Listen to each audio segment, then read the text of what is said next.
ভেনেজুয়েলায় থাকা মার্কিন নাগরিকদের অবিলম্বে দেশটি ছাড়তে আহ্বান জানিয়েছে যুক্তরাষ্ট্র। দক্ষিণ আমেরিকার এই দেশের প্রেসিডেন্ট নিকোলা মাদুরোকে আটক করার এক সপ্তাহ পর এমন আহ্বান এলো। যুক্তরাষ্ট্র বলেছে, সশস্ত্র আধা সামরিক গোষ্ঠীগুলো মার্কিন নাগরিকদের খুঁজে বের করার চেষ্টা করছে এমন খবর পাওয়া গেছে। শনিবার জারি করা এক নিরাপত্তা সতর্কতায় মার্কিন পররাষ্ট্র দপ্তর জানায়, সরকারপন্থী মিলিশিয়া কলেকটিভসের সশস্ত্র সদস্যরা বিভিন্ন স্থানে সড়ক অবরোধ করছে এবং গাড়ি থামিয়ে তল্লাশি চালাচ্ছে। যাত্রীদের মধ্যে কেউ মার্কিন নাগরিক বা যুক্তরাষ্ট্রের সমর্থক কিনা তা খুঁজে দেখাই এসব তল্লাশির উদ্দেশ্য বলে জানিয়েছে দপ্তরটি। নিরাপত্তা সতর্কতায় আরও বলা হয়, ভেনেজুয়েলায় থাকা মার্কিন নাগরিকদের সর্বোচ্চ সতর্ক থাকতে হবে এবং সড়ক পথে চলাচলের সময় বিশেষভাবে সাবধানতা অবলম্বন করতে হবে।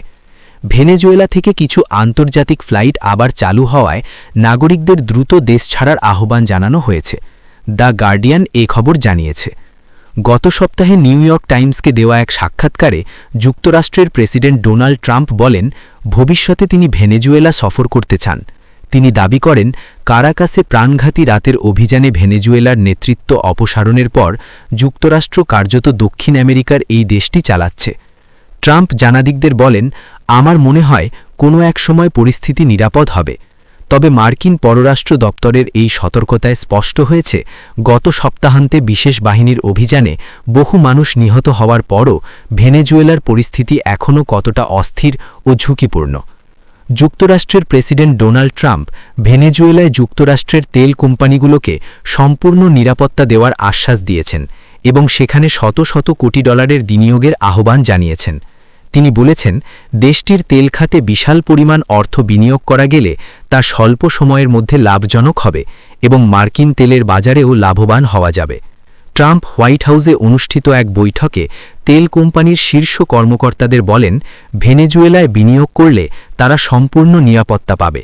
তিনি বলেছেন, কোম্পানিগুলো নিজেদের অর্থ মোটামুটি 100 কোটি ডলার বিনিয়োগ করবে, রাষ্ট্রীয় তহবিল থেকে নয়, এবং কাজের নিশ্চয়তা ও বিনিয়োগ রক্ষায় যুক্তরাষ্ট্র সরকার তাদের সহযোগিতা করবে।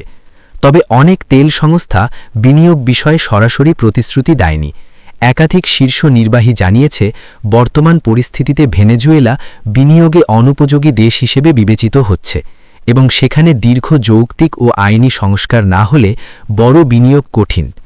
এদিকে মাদুরো সরকারের বিরোধীরা অনেকেই তার আটক ও যুক্তরাষ্ট্রের এই নতুন উদ্যোগকে স্বাগত জানালেও সরকারের পক্ষে থাকা সমর্থকেরা রাস্তায় নেমে এটিকে ঔপনিবেশিক আগ্রাসন হিসেবে নিন্দা করছেন।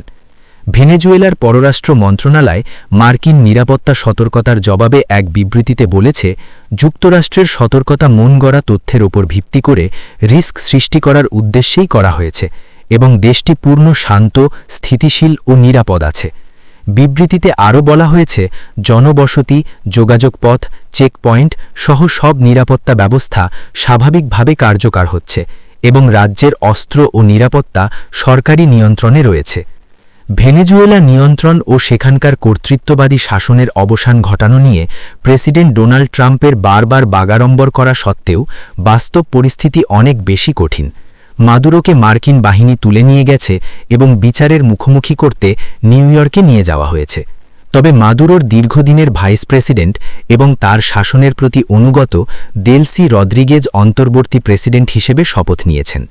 ভেনেজুয়েলার সুপ্রিম কোর্ট ও মার্কিন বাহিনীর বড় অংশের সমর্থন নিয়ে মাদুরোর অনুগত দেলসির এখনও পর্যন্ত ক্ষমতায় টিকে থাকা প্রমাণ করে যে রাষ্ট্রের মূল প্রতিষ্ঠানগুলো ভেঙে পড়েনি এবং শাসক গোষ্ঠী এখনও তাদের কর্তৃত্ব বজায় রেখেছে।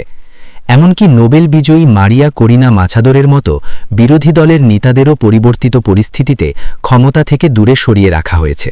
ট্রাম্প যা চান সেই প্রকৃত রাজনৈতিক রূপ পরিবর্তনের সীমাবদ্ধতাই প্রকাশ করে এটি।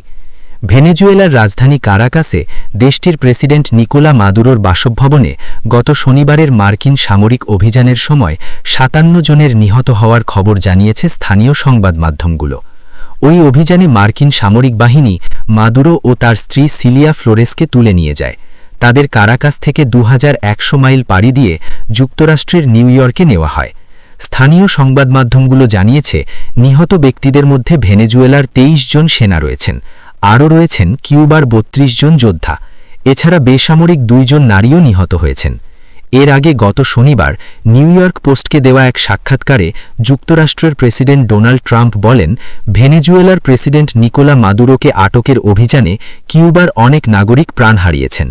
ট্রাম্প আরও বলেন, মার্কিন অভিযানের সময় কিউবানরা মাদুরোকে সুরক্ষা দেওয়ার চেষ্টা করছিলেন, যা তাদের জন্য মোটেও ভালো সিদ্ধান্ত ছিল না। এদিকে নিকোলা মাদুরো ও সিলিয়া ফ্লোরেসকে গত সোমবার লোকাল সময় নিউ ইয়র্কের একটি আদালতে হাজির করা হয়। বর্তমানে মাদুরো নিউ ইয়র্কের একটি আদালতে আইনি প্রক্রিয়ার মুখোমুখি হচ্ছেন এবং নিজেকে নির্দোষ দাবি করছেন। তবে পেন্টাগন এই অভিযানকে একটা বিশাল সাফল্য হিসেবে দেখছে, যেখানে কোনো মার্কিন প্রাণের ক্ষতি না হলেই এক দেশের রাষ্ট্রপ্রধানকে তুলে আনা সম্ভব হয়েছে।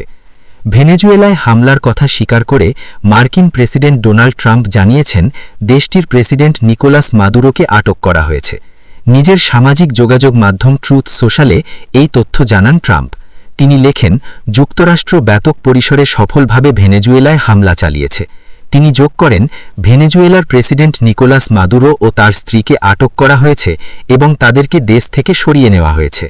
শনিবার ভোরে ভেনেজুয়েলার রাজধানী কারাকাসে মার্কিন সেনাবাহিনী হামলা চালায়। হামলার পর রাজধানী কারাকাসে বিকট শব্দ এবং বিমানের আওয়াজ শোনা গেছে। একই সঙ্গে আকাশে কালো ধোঁয়ার কুণ্ডলী উড়তে দেখা গেছে। আন্তর্জাতিক ডেস্ক রিপোর্ট, বাংলার গেজেট।